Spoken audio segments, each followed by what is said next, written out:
Meditation actually is in two parts. One is concentration, the other is contemplation. And in the Sanskrit word, Sanskrit meaning, for those who don't know what Sanskrit is, because you come for the first time, it's a classical ancient Indian language. At the time of the Buddha in India, there were so many dialects and a few languages spoken in the country. The two most common ones were Sanskrit and Pali. Now this is in Sanskrit. Concentration in the Sanskrit language is samatha. Contemplation in the Sanskrit language is vipassana.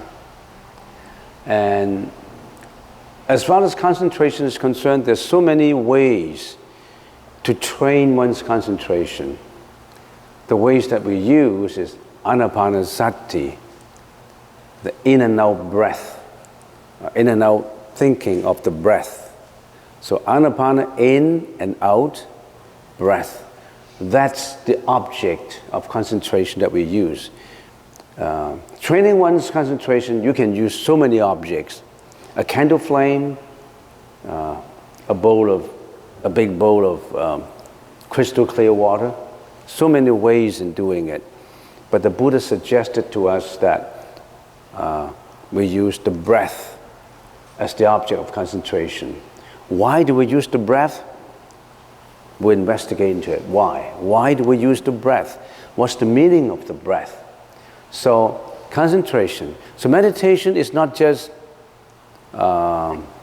sitting there, feeling relaxed, peacefully, and try to get into the peacefulness of mind.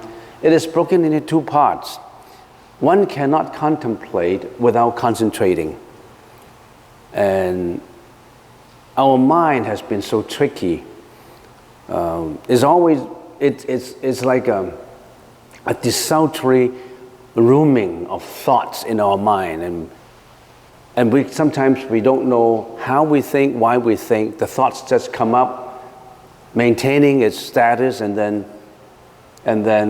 lingering on, changing, and then disintegrating. Our mind is like a monkey. It jumps from one branch to another. And sometimes what is even worse, our thoughts lead us into erroneous actions and speeches. We get into sufferings and problems and troubles, all sorts of mental afflictions. For the preliminary practitioner, concentration is the initial step that we must go through before jumping to the contemplation. So concentration, samatha. The object of concentration we use is Anapanasati. We use breath as the object to train our concentration. You need an object to train concentration. You can't just sit there peacefully, quietly. You think you're not thinking of something, but actually our mind is roaming all over the places. So that's what we try to do. Concentration. And the object of concentration we use is Anapanasati. For those who know this, it's a review, so that it's a meditation in a nutshell. I'm trying to summarize everything in here for about 45 minutes or half an hour, so that we know how and why we meditate. And then contemplation, that's another part of it. The Sanskrit word is vipassana. We practice Satipatthana. What is Satipatthana? The four foundations of contemplations. We'll go through it step by step. You've got to be patient with me. You have to go in discussing and trying to find out more about meditation. You have to patiently go from one aspect to another. You don't just jump into just sitting there relaxing and getting good health and quietly meditating. That's just the appearance of meditation, not the essence. We have to know the essence. I try to understand why, how, where, and when. Now the object of concentration is the breath. We focus on the in and out breathing. And usually the problem with people who come, who are beginners, when they come for meditation, they just do what they want. When I say you use breath as the concentration and we start to meditate, they don't follow. They just sit there quietly and peacefully and that's it. They don't faithfully follow the method as we practice because people tend to be egoistic habitually. Why should I follow? Why should I follow your method of concentration? Now what you need to do to come to the Buddhist temple is empty your cup of self-egoistic understanding, empty all that and try to put in something new. You have to accept before you can practice. Don't just maintain your own view and don't care about, I don't care what you're talking about. I just sit there peacefully. Then you're wasting your time. Try something new. This is what the Buddha told us. So you have to faithfully follow. You use your breath. Don't just sit there and, because I can't read your mind, I don't know how you think. But some people just sit there and they're not following the method. You're wasting your time. If you just sit there peacefully, quietly, you may as well do that at home. You don't need to come here, right? So you have to empty your cup of bigotry, put in something new, and think about it, and practice it. Okay, that's concentration. Contemplation, we practice Satipatthana. What is Satipatthana? Satipatthana, there's a sutra called Satipatthana. It contains all the details of what Satipatthana is all about. It's a long sutra. So you can always research into it later. Satipatthana, the four foundations of mindfulness.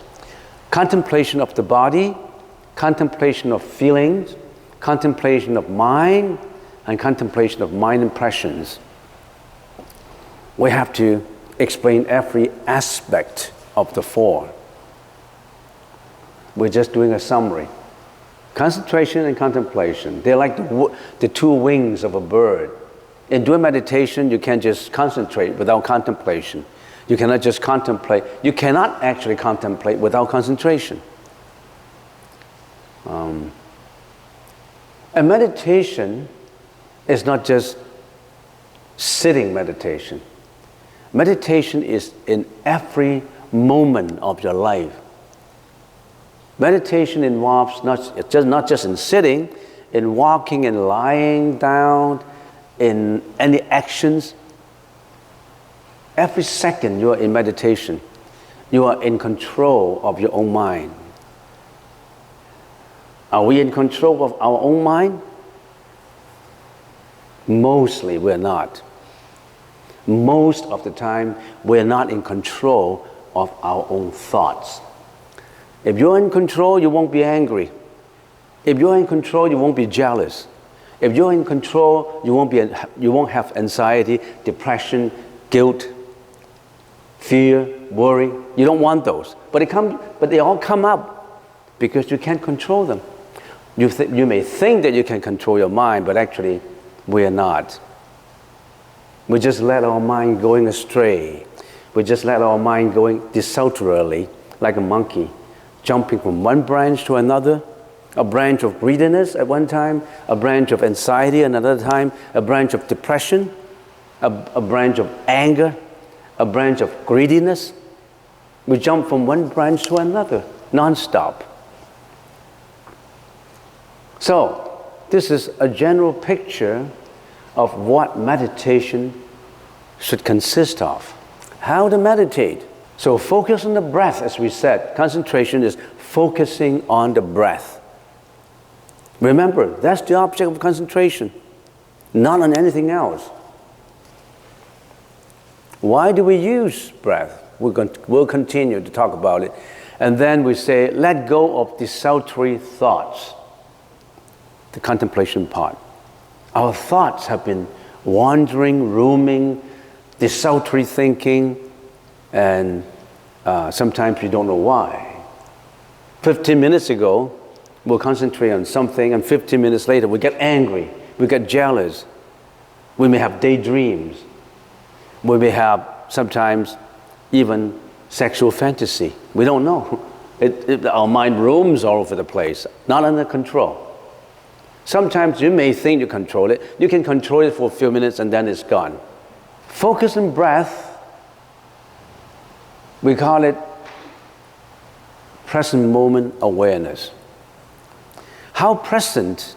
What is the most present in you? The breath is the most present moment. It's not yesterday's breath. It's not breath of the last minute. It's the breath now. If you cannot maintain your present breath, for a short time you're dead.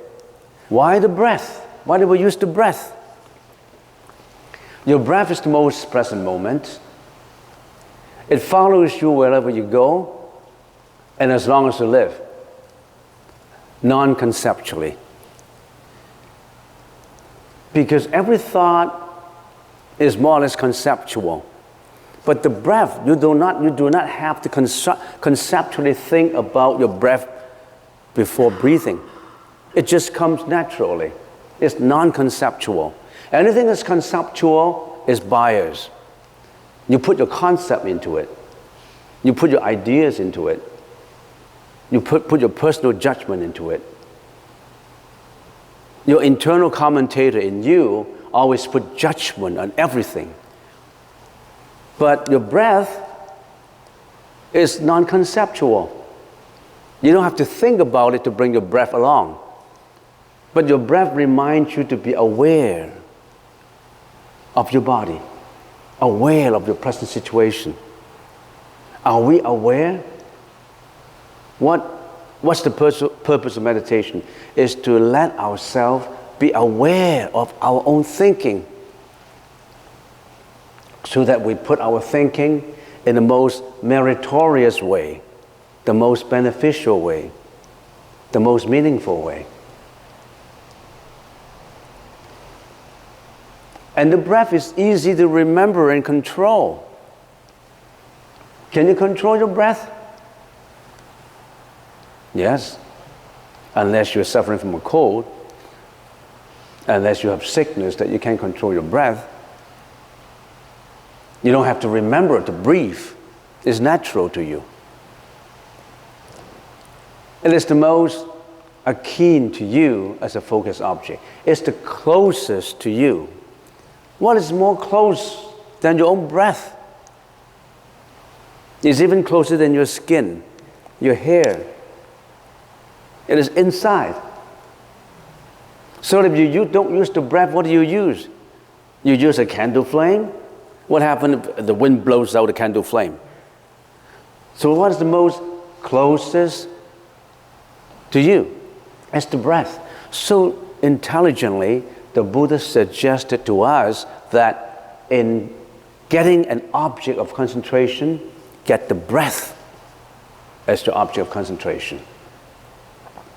And also it seems to be systematic, because it leads you to come back. Your breath is gone, then it comes back again, it's gone, it's come back again. It's like a monkey. Our monkey mind is going all over the place, and then we put our monkey onto a leash. And then when it wanders away, you leash it back. You pull your monkey back when it wanders away. Your monkey is non-stop.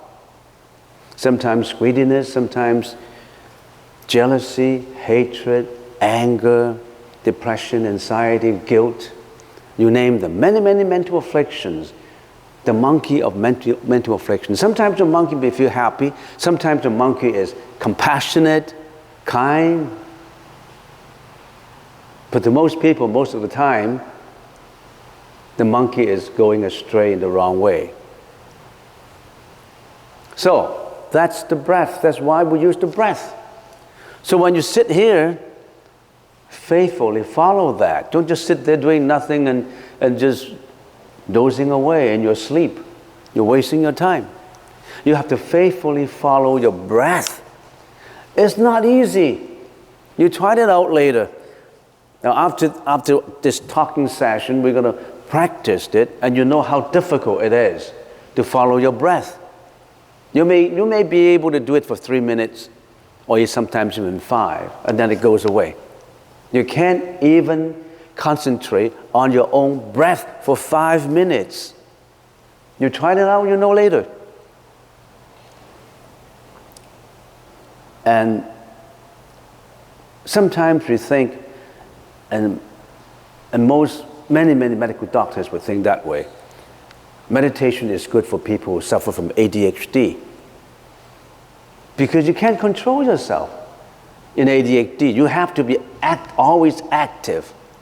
And now you are residing internally and try to calm down. Okay, that's focus on the breath in simple English, simple words. Next, let go of the sultry thoughts. What does that mean? That is more on the vipassana side, the contemplation side, and some people call it insightful meditation. That meditation, sometimes you come in English, people would like to use focus and insightful concentration, insightful meditation. Not just focusing.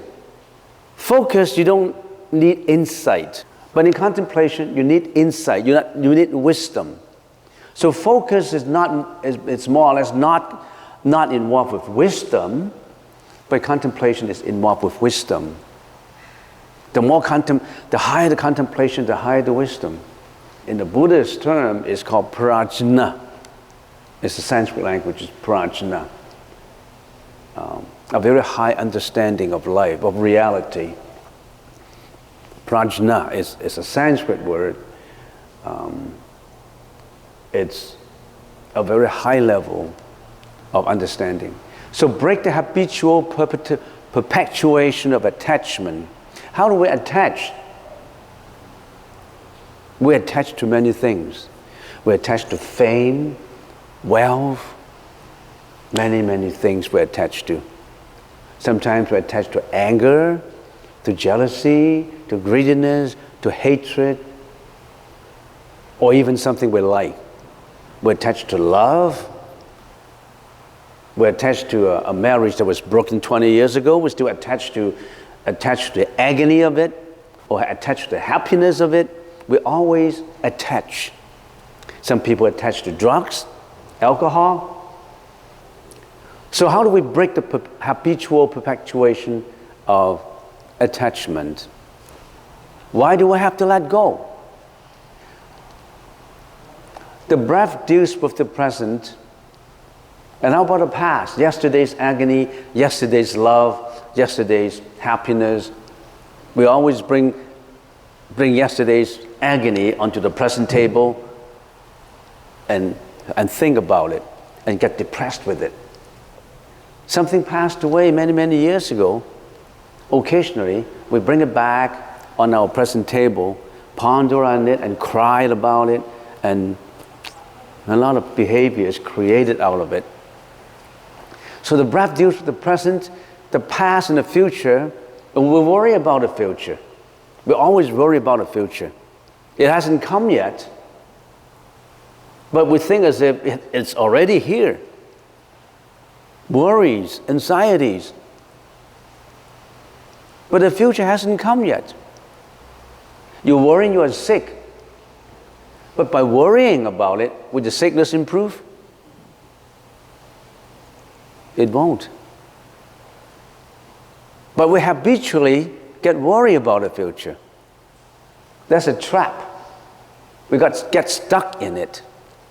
Nobody else can get you out of it, because you are habitually doing that all the time for many years. Some old, unbroken habit that is very difficult to eliminate. Halt the habitual egoistic self-thinking pattern that is causing sufferings. The ego in us, we call it the manas. We have 8 consciousnesses, what we've been talking about. Our consciousness is not just one. It has 8 consciousnesses. That just to review, the I consciousness, The ear consciousness, the taste consciousness, the touch consciousness, the auditory consciousness, and then we have the sixth, which is the mano consciousness. That is what the thinking consciousness is all involved in. And finally, the what? The manas consciousness, which is the ego consciousness. We always attach the ego to our thinking. How does it benefit me? How do I differentiate myself from you? And finally, there's of course the eighth consciousness, which is the alaya consciousness. That is the banking, storage consciousness that store all the energy, that store all the karma from previous life and store all the karma of the present life too. There is the alaya consciousness. That's just like the unlimited memory of the computer. Everything you key in, it won't go away. It's right in the memory. You think you can get away from doing something bad? No, you can't get away. So the alaya consciousness stores everything. So we have to be responsible for every thought. Don't let bad thoughts come up in you. You think a thought, I haven't bring my thought into action, into speech, so I'm okay. No, every thought has energy. The Buddha said, when you practice meditation, you start with the thought, not with how you sit. How do you cross? People usually in meditation, they always ask, how do I cross my leg? Where do I put my hands to? How the body should behave? That's not important. The most important is your thought. We usually say, if you maintain the same thought, always thinking that way, and if you habitually maintain that thought and carry it into action, that becomes your personality. And the personality would determine your destiny. So how do you change your destiny to be better, to improve? Change not just the action, not just the speech. Start with a thought. Change your thought. So that's how to meditate. You focus on your breath. That's what the Buddha said in Anapanasati. Let go of the sultry thoughts. That's what the Buddha said in Satipatthana. So these are the two most important aspects of meditation. By the way, some people call meditation not meditation, not samatha, not vipassana. They call it consciousness therapy. Consciousness therapy. When we get sick, we get medicine, right? We get therapy. When the mind gets sick, you can't just use medication to stop it. You have to heal your mind. Healing your mind is just as medication. Medication is just to cut it, to stop it, without healing the roots, not looking at the roots of the problem. Strictly speaking, many Bodhisattvas said, we are sick. We are all sick in the mind. That's why we are reincarnating.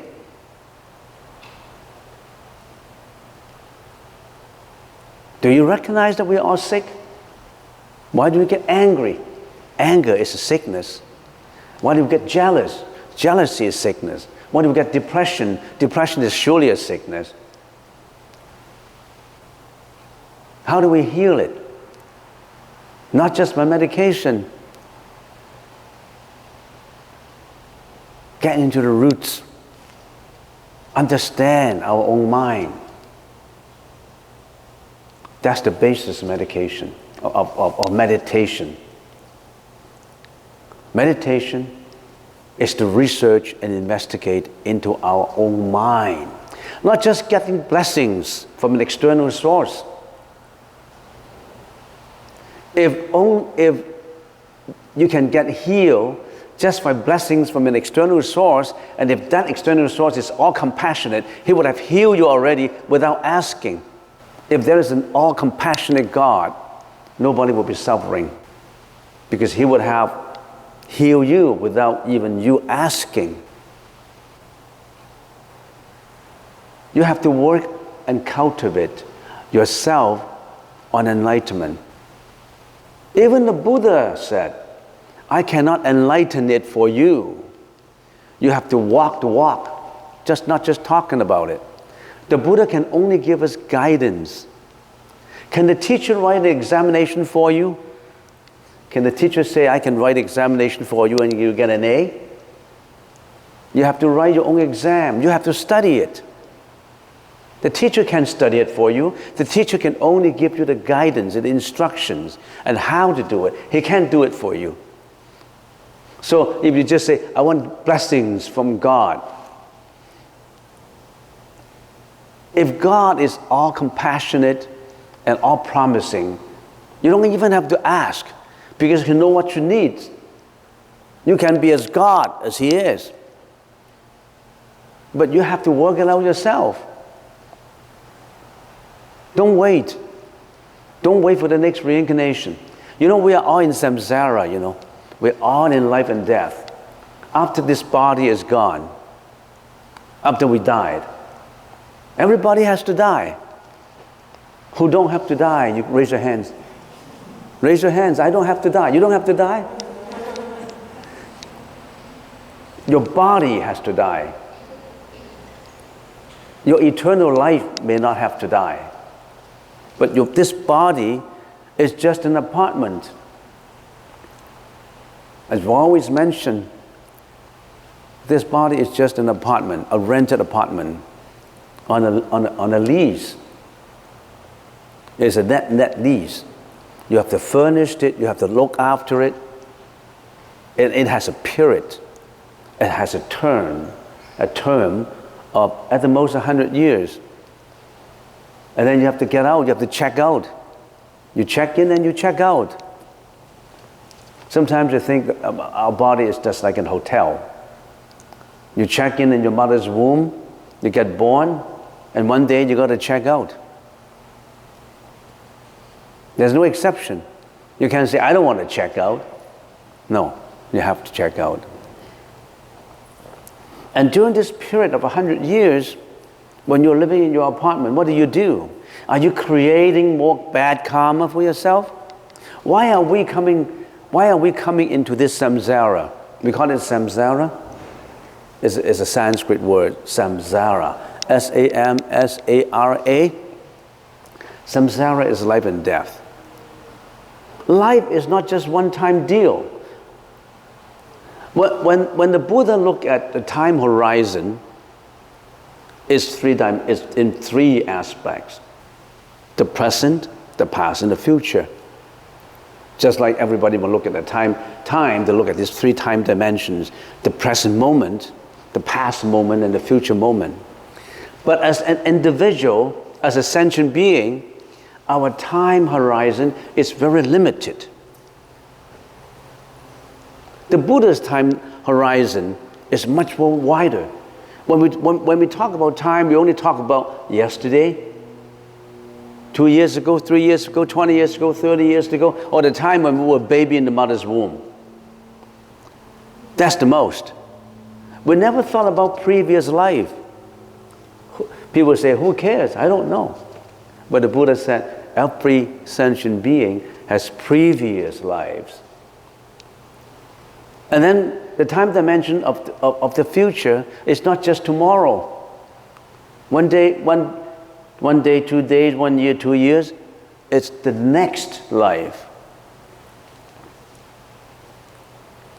If you have been creating a lot of karma, you'll reincarnate into the next life. If you're not enlightened, after this body is due, after this lease is terminated, you're going to go into another lease. You're going to go into another hotel Fortunately, because of your karma that you created in your previous life, you have been creating good karma in your previous life most of the time. For example, you had been in your previous life a philanthropist. You have been very compassionate. You're very responsible. You are a hero. You only work for the benefit of the country. You are the best person. Then you reincarnate into this life, and you are enjoying life because you created good karma in your previous life. You're rich, you're healthy, not without reason. You cultivate your own plans. It matures. So you're responsible. You enjoy the good karma that you've done in previous life. On the other hand, you could suffer from the bad karma you created in your previous life. Why do some people get richer than you? Why are some people more handsome than you, more beautiful than you? Why are some people stronger? And why do they have a good family? You have a broken family, or you have a good family and they have a broken family? Why are the destinies of everybody are different? Not dictated by God. You what? You perform your own karma in your previous life, and you brought your karma, good or bad or neutral, into this life. And everybody's karma is different.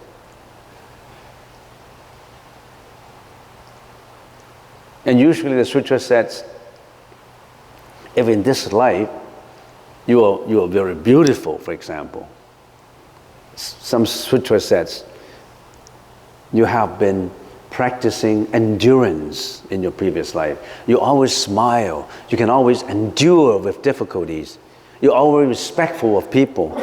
You always talk in a very skillful way, and when you react with people, you always make people happy. And in this life, your facial features, as a result, will be more prettier. Everything has causality. There's a reason for it. And why are some people so rich in this life? Billionaires? They have been a philanthropist in a previous life. They donated their whole estates to help out the poor. And this is what they enjoy, and the riches. Imagine if you loan some money out, there's interest. And after so many lives, the interest incur into it, you are enjoying your own riches. So actually, what you give out, you get in return. You don't think that I give out, I don't have it, I forsake it, I got no money left. No, it comes back to you multifold. You give out $1, it may come back to you in $10. It meant so many ways. But when we give out $1, we don't think, I want it to come back in a million. No, you don't think about that way. Otherwise, you're attaching to it. So everything has causality. An effect comes out, there must be a cause for it. Why are you coming for meditation today? Do you come for no reason? Are there causes that lead you to come to meditation today? Don't tell me that I don't have a cause. There must be causes. So, we're talking about the time horizon. I'm diverting to another way. I'm talking about samsara and about reincarnation, about life and death. If we don't do something about it in this life, if we don't go through what the Buddha suggested to us, to go through the spiritual transformation that Buddha suggested, we'll roll into the next life with our present karma. The Buddha, 2,600 years ago, he ended his habitual body and get into this nirvana. No more reincarnation, no more samsara, no more life and death. It's gone beyond life and death, and he introduced us ways to get beyond life and death. Don't get into reincarnation anymore. We don't know what would be our next life. We don't know.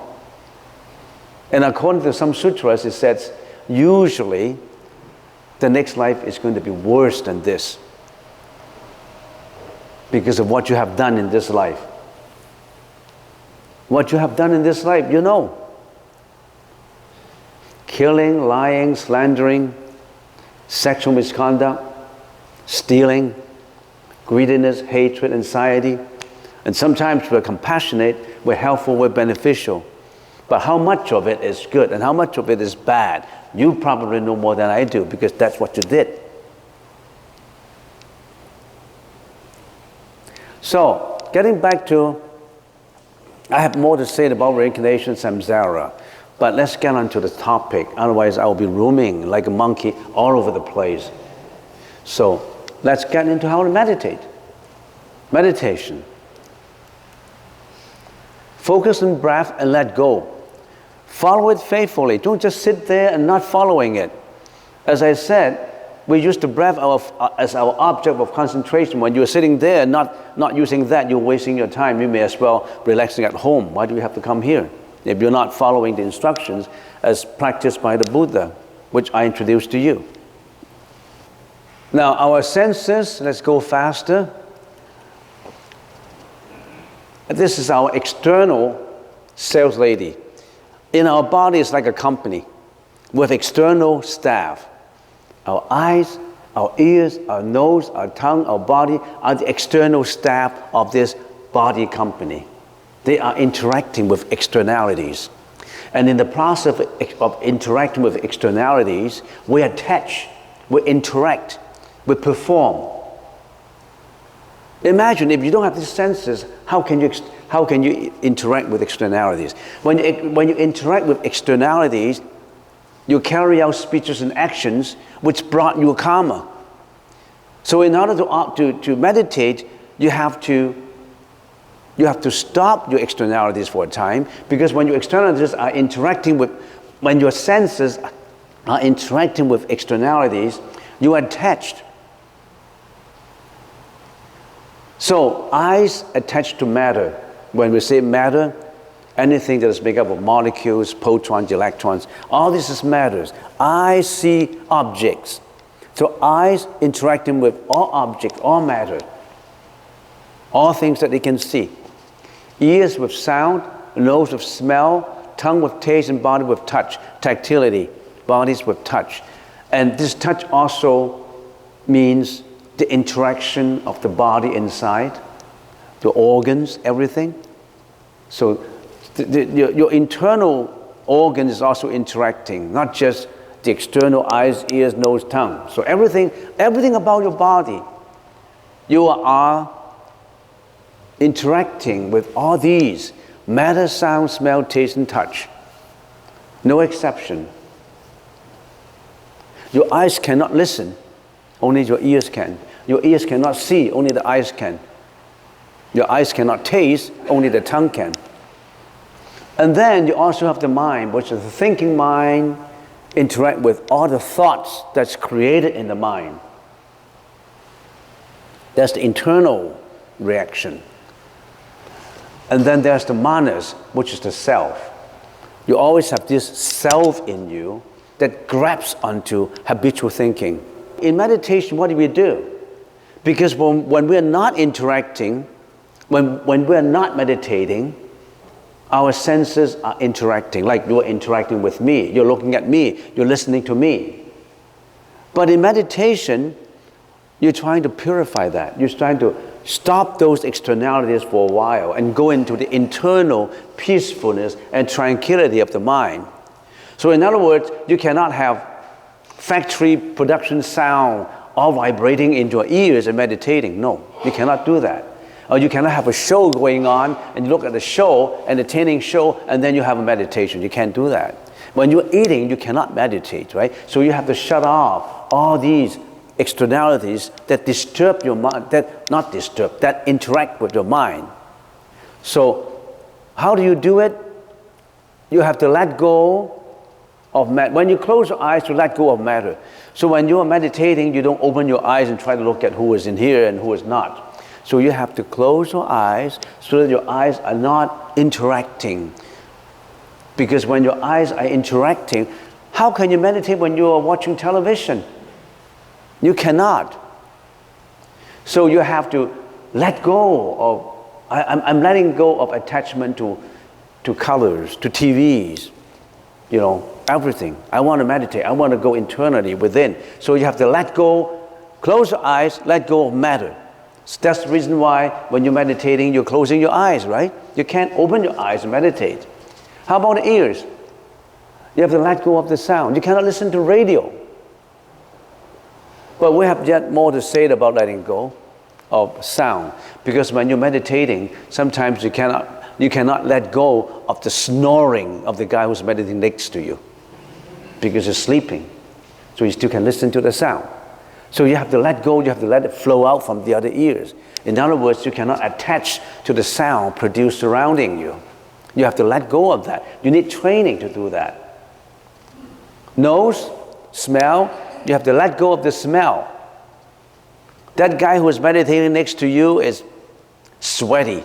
He just jogged for one hour and he stinks. So you have to let go of the smell. You can't attach to the smell. And now about the taste. You have to let go of that. You're not eating a hamburger when you are meditating. Can you bite into a hamburger when you're meditating? You're not letting go of the pickles, of the hamburgers, of the lettuce in the hamburger. So you have to let go of your taste. And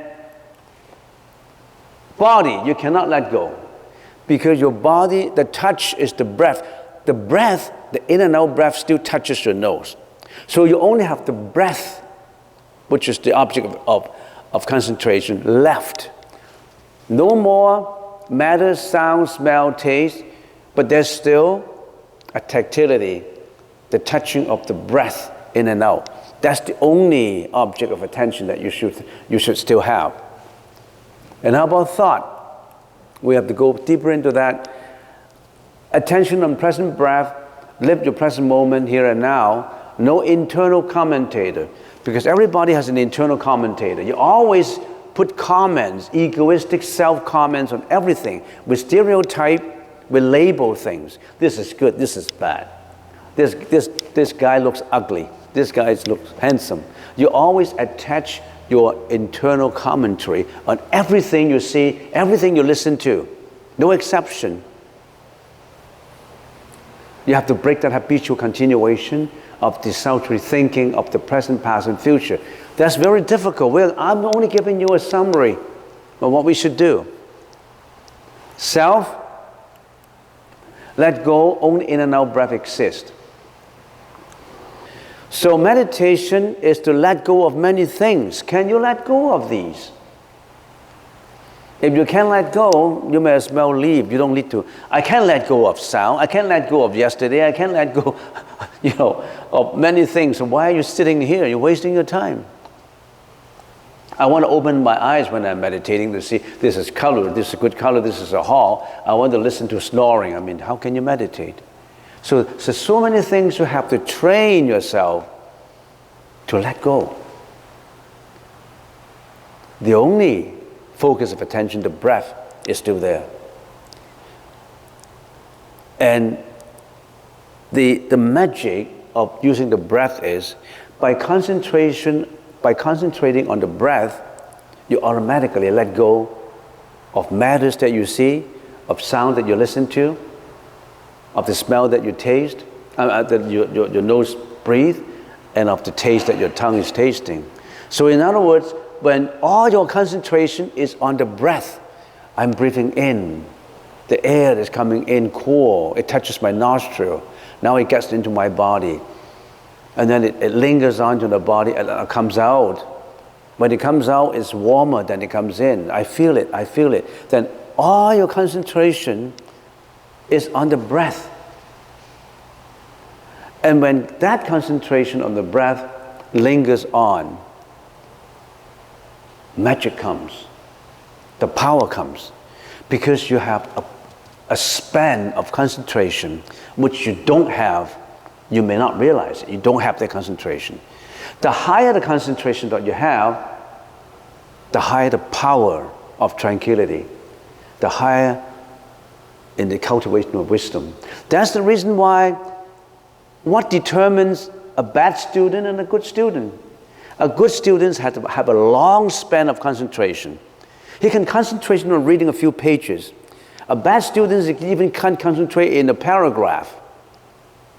A successful student is always a student with a higher concentration. A good employee is always a worker who can concentrate on his work. So concentration gives power. It's just like when you put a lens, a magnifier under the sun. You focus that light onto the lens, it burns whatever is underneath it. You cannot move. You don't move your lens. You just stay put, stand still, focus, and then it burns whatever is underneath. It gives you power. Concentration gives you the power. There goes the saying, whatever the mind can concentrate on, the mind can do. That's the attitude of many positive thinkers. Dale Carnegie, I forgot that name. Positive thinkers. Whatever you concentrate on, and you concentrate long, wholeheartedly, you carry it out, good or bad. If you're concentrating on bad behavior, you're going to be a criminal. If you're concentrating on compassion, you're going to be a bodhisattva.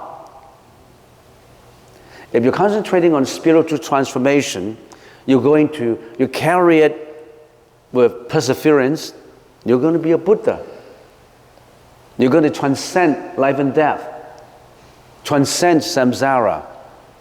So concentration is the first step in meditation. If you can't even concentrate, don't talk about meditation. And concentration is not only helpful for you to be a saint, for you to go through the spiritual transformation. Concentration would make you successful in whatever you are doing. But watch out, don't concentrate on bad behavior. Concentration gives power. And if that power, that concentration is combined with contemplation, with the right wisdom, you will be a saint. So concentration has to be put in the parameters of righteousness. So if you're a bad guy and you have a high power concentration, then you are Hitler. You know Hitler? Bad enough. All those followers of Hitler, Nazi, they are concentrating in doing one thing, but in a bad way, non-human way. So it's very important that your concentration is put in the parameters of compassion and righteousness. That we have to study. You think you learn all Buddhism just in this course? Just for the morning? There's a lot more to know about. I'm going to only give you a brief summary in a nutshell. Contemplation, vipassana. Vipassana is a Sanskrit word. What does it mean? Pasana. What does pasana mean? Vit is only a prefix of the word. Pasana. Pasana means perceiving, insightful perceiving. Pasana is insightful perceiving. Vit is what? Vit is in a special way, cutting through it, going through it thoroughly. Going through the perceiving thoroughly with wisdom. That's vipassana. In the Vimalakirti Sutra, there's a sutra called Vimalakirti Sutra. Monastery Bodhisattva asked Vimalakirti Upasaka a question. How does one practice in order to get rid of mental afflictions? We all have mental afflictions, no exceptions. We all have mental afflictions. Vimalakirti answer, one must meditate with the right contemplation. What is this right contemplation? What are the parameters involved? What's the standard for being right? We don't know what is right and what is wrong. That's why we get into trouble. John, a teenager, he does not know what is right and what is wrong. He needs to be guided by the right teacher, by the right parents, right? Even though he knows how to concentrate, he's a genius. He knows how to concentrate. But without guidance, the right guidance, he could be a genius in the wrong way. We've got to guide that geniality into the right path. That's what Buddhism is all about. To guide concentration in the right path, in the right way. And there's a lot to study in it. Open that treasure house. Because of this mass communication, we can always get information from a lot of sources. Try to get into what this treasure house of Buddhism is all about. Don't just look at the entertaining aspect of your computer. Got talents, entertaining. Everybody spends hours into entertainment. But would you spend half an hour to understand Buddhism? To know what this treasure house is all about? Open that door and venture into it. It's exciting.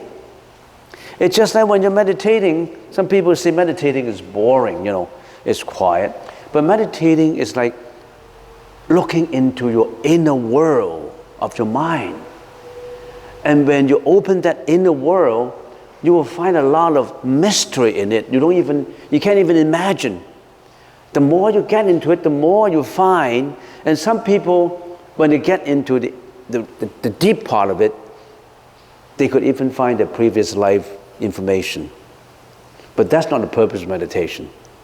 So in other words, everybody has that supernatural power in your consciousness. You just haven't found it.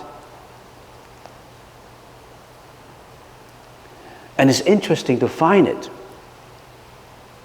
It's more interesting to go to the pub to get a drink. Because what's the purpose of getting a drink? Get yourself intoxicated. But in here, when you're looking internally, meditating, you actually get into the inner world of you. Do you want to understand more about yourself? It's very interesting. You have never attempted to open that door of you. Open it. Get into it. You'll find more and more about yourself. Inscrutable. It's a lot of treasure inside.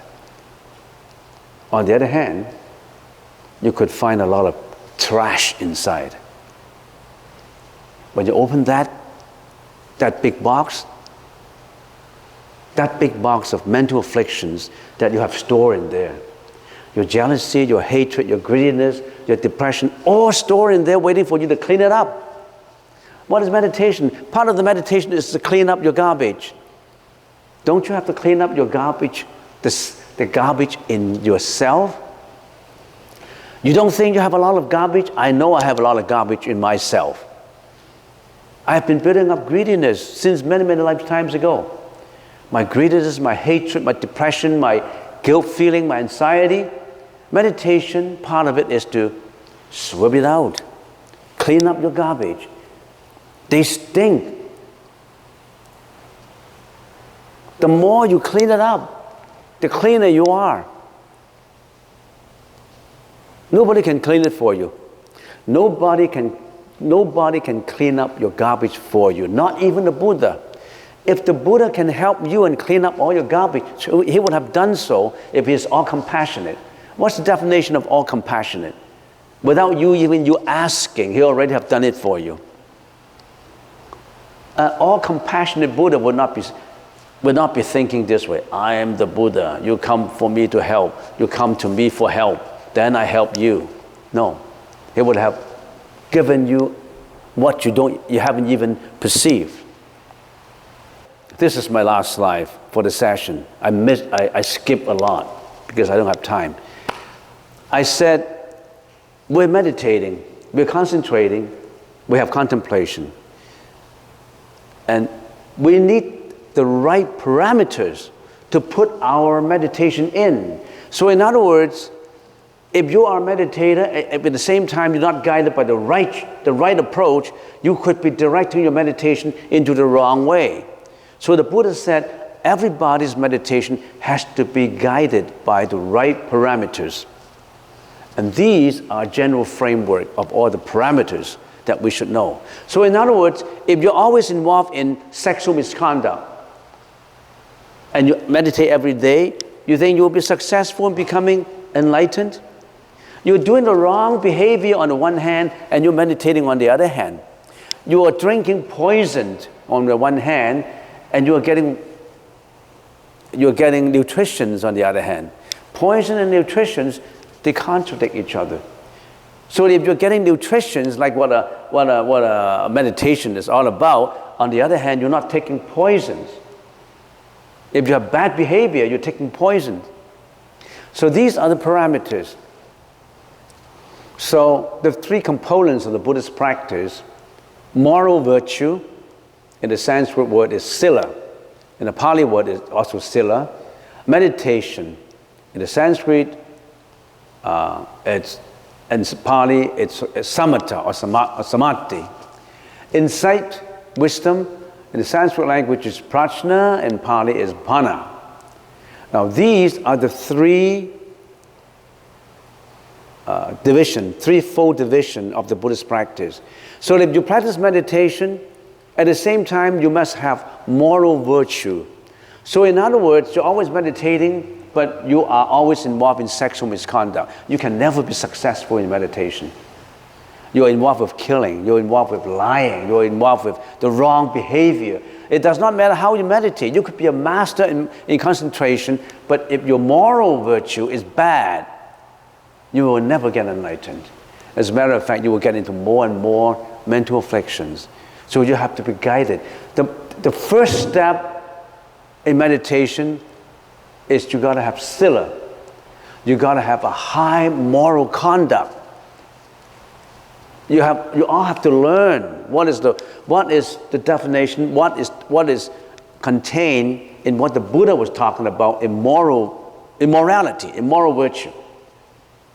So we always say, some people want to say, I want to become a monk. For the first 5 years that you are in a monastery, you learn nothing. You learn only Sila, how to be virtuous, morally virtuous. So in other words, you have to stop all your bad behavior, your bad speeches to start with. So that's the first requirement, moral standard. Second requirement is concentration. Third requirement is wisdom level. And all these have to be in the parameters of the Noble Eightfold Path. Right speech, right action, right livelihood, right efforts, right mindfulness, right concentration, right understanding, and right thought. All these are in the Buddhist Sutras. They all have to be studied to understand it. So I'm only giving you a nutshell, Buddhism in a nutshell. You really have to go deep into the Eightfold Path to know, out of the meditation, these are the parameters I use to guide my meditation, to guide my mindfulness, to guide my wisdom. It's just like John is a genius, but you need to guide him in the right way. Otherwise, he could use his ingenuity into misbehavior. You have to guide him in the right way. So these are the guidance.